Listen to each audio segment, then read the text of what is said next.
નમસ્કાર વિદ્યાર્થી મિત્રો, ગુજરાતી યુટ્યુબ ચેનલમાં આપ સૌનું સહૃદય હાર્દિક સ્વાગત છે।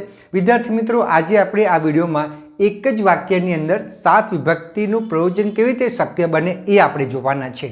એ પહેલાં સૌથી પહેલાં આપણે વિભક્તિનો સામાન્ય પરિચય પ્રાપ્ત કરી લઈએ। તો કર્તા વિભક્તિ, કર્મ વિભક્તિ, કરણ વિભક્તિ, સંપ્રદાન વિભક્તિ, અપાદાન વિભક્તિ, સંબંધક વિભક્તિ, અધિકરણ અને સંબોધન વિભક્તિ, એનો આપણે સામાન્ય પરિચય પ્રાપ્ત કરી લઈએ। તો કર્તા તો જેમાં ક્રિયાનો કરનાર હોય કોણ, પ્રશ્ન પૂછવાથી તમને ક્રિયાનો કરનાર પ્રાપ્ત થઈ શકે છે। કર્મ તો ક્રિયાનું કર્મ શું અથવા કોને, પ્રશ્ન પૂછવાથી આપણને ક્રિયાનું કર્મ મળે છે। કરણ તો ક્રિયાનું સાધન, બરાબર, એ આમાં આવેલું છે। સંપ્રદાન તો ક્રિયા જેના માટે થઈ હોય તે આમાં જોઈ શકાય છે। અપાદાન તો જે સ્થાનેથી છૂટું પડતું હોય તે માંથી મોટાભાગે આમાં આપણે જોઈ શકીએ છીએ। સંબંધક તો નામનો જેની સાથે સંબંધ હોય તે, નો, ની, નું, ના। અધિકરણ તો જેના આધારે ક્રિયા થતી હોય તે, બરાબર। તો એનો સામાન્ય પરિચય છે, બરાબર વિદ્યાર્થી મિત્રો, વિભક્તિનો આ સામાન્ય પરિચય છે। વિભક્તિના મેં જુદા જુદા વિડીયો બનાવીને મૂકેલા છે, એની મેં ઊંડાણથી સમજ આપી છે। તમે મારા પ્લેલિસ્ટમાં જઈ અને વ્યાકરણ વિભાગમાં તમે જોઈ શકો છો, જેનું વિભક્તિ કેવી રીતે પ્રયોજન કરી શકાય અને વિભક્તિને આપણે ડીપમાં ઊંડાણથી આપણે સમજાવેલું છે। હવે આપણે જોઈએ વાક્ય। તો હેમચંદ્રાચાર્ય સિંહાસન ઉપર બેસી, કૌંસમાં સિંહાસન ઉપર બેસી ખડિયામાંથી લેખીની વડે વિદ્યાર્થીઓ માટે વ્યાકરણનું પુસ્તક લખે છે। ફરી વાક્ય બોલું છું, ધ્યાન આપજો। હેમચંદ્રાચાર્ય સિંહાસન ઉપર ખડિયામાંથી લેખીની વડે વિદ્યાર્થીઓ માટે વ્યાકરણનું પુસ્તક લખે છે।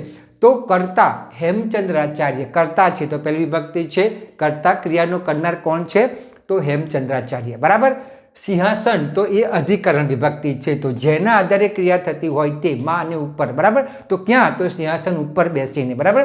ત્યાર પછી તે અપાદાન તો ખડિયામાંથી, બરાબર ને, તો ખડિયામાં જે સ્થાનેથી છૂટું પડતું હોય તે, શામાંથી? તો કે ખડિયામાંથી। લેખીની વડે, અહીંયા કરણ વિભક્તિ છે, બરાબર। લેખીની વડે ક્રિયાનું સાધન તો શું છે? તો કે લેખીની વડે વિદ્યાર્થીઓ માટે, સંપ્રદાન વિભક્તિ છે, બરાબર। વિદ્યાર્થીઓ માટે ક્રિયા જેને માટે થઈ હોય તે, તો કોના માટે થઈ છે? તો વિદ્યાર્થીઓ માટે થઈ છે। વ્યાકરણનું સંબંધ દર્શાવે છે, બરાબર ને, નો, ની, નું, ના, સંબંધ, બરાબર। તો વ્યાકરણનું શું લખે છે? તો કે પુસ્તક લખે છે, એ કર્મ, બરાબર। તો અહીંયા તમે જોઈ શકો છો, એક જ વાક્યની અંદર વિદ્યાર્થી મિત્રો આપણે બધી વિભક્તિ સમજવા માટે સામાન્ય વિભક્તિનો સામાન્ય ખ્યાલ તમને એક જ વાક્યમાંથી આવી ગયો હશે। ફરી તમને સમજાવી દઉં, ટૂંકમાં યાદ રાખજો।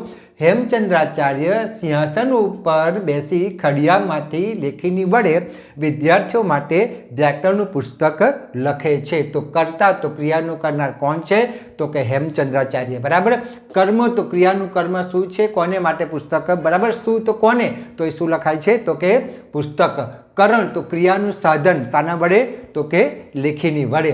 સંપ્રદાન ક્રિયા જેને માટે થઈ હોય તે, તો કોના માટે? તો વિદ્યાર્થીઓ માટે। અપાદાન તો જે સ્થાનેથી છૂટું પડતું હોય તે, તો શું છૂટું પડે છે? શામાંથી છૂટું પડે છે? તો ખડિયામાંથી। સંબંધક તો નામનો જેની સાથે સંબંધ હોય, તો શું? નો, ની, નું, ના, વ્યાકરણનું પુસ્તક એ લખે છે। અધિકરણ તો જેના આધારે ક્રિયા થઈ હોય તે, તો શાની પર બેસીને?